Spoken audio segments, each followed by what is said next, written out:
as opposed to leading a better life with this product that you've been charged quite a lot for, which is different. We are actually, I mean, some of our clients, the more adventurous ones, are talking now about thinking and behaving much more like consumer brands.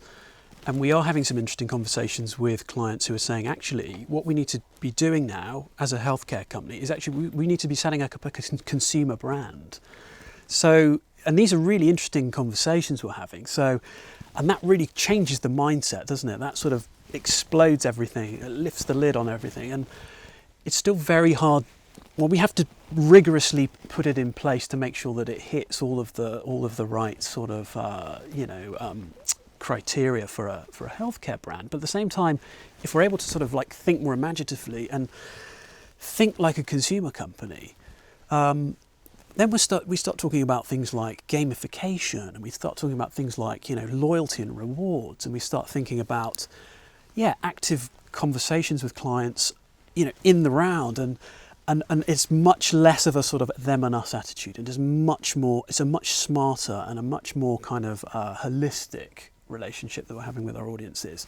So again, early stages, but I think really exciting times. Well, we've had a big pharma company who's been open to work with the music industry, which is really behaving like a consumer brand, where they're trying to reach an older group of men who don't want to talk to doctors, don't feel doctors are talking the same language. They don't want to feel like they're half dead. So by working with older music industry icons, we've created a situation where they're being spoken to by people who don't make them feel like they're dead, who speak their own language, done in the right kind of regulatory environment. It's been quite successful. So that was a brave company.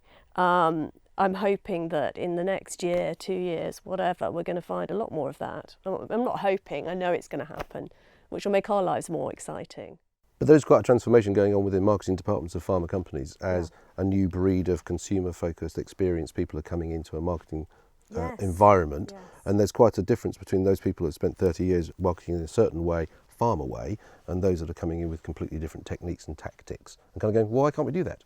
Yeah. And that's quite an alarming moment, I think, for a lot of people, as there's quite a big change going on. Well, it could be alarming for people in agencies who've been used to working in that kind of regulatory situation. You get, you know, somebody fresh, a fresh client coming in from a Coca-Cola or a Nike or, you know, even a bank. And, you think, right, okay, it's not just the companies and the industry, it's also the creative agencies that need to make sure that we're really on our front foot as well. Yeah, it's interesting you talk about banks because that's obviously a heavily regulated environment as well. Yeah. Yet at the same time, they have relatively personal relationships with their customer all the time, and their communication is quite vibrant and quite interesting and quite tailored and tactical as well. So it's interesting that I'm sure there'll be more organisations bringing in people who've worked in that environment as well. Well, I think you're absolutely right, and I think one of the major opportunities for the industry is really to be truly useful. Yeah. And I think that's what data and the technology and all the massive opportunities that we suddenly have should be about, being relevant and being useful and getting information we've never got to consumers, patients before to them, but in the right places at the right time, and hopefully for all of us in a really exciting way, because that's what makes, you know, our lives more interesting than theirs. It's interesting with the awards because you look at some of the things that get recognised and you kind of go, is it relevant, or was that a really smart piece of technology that seemed to fit and it seemed to be a really nice case, as opposed to, has it got the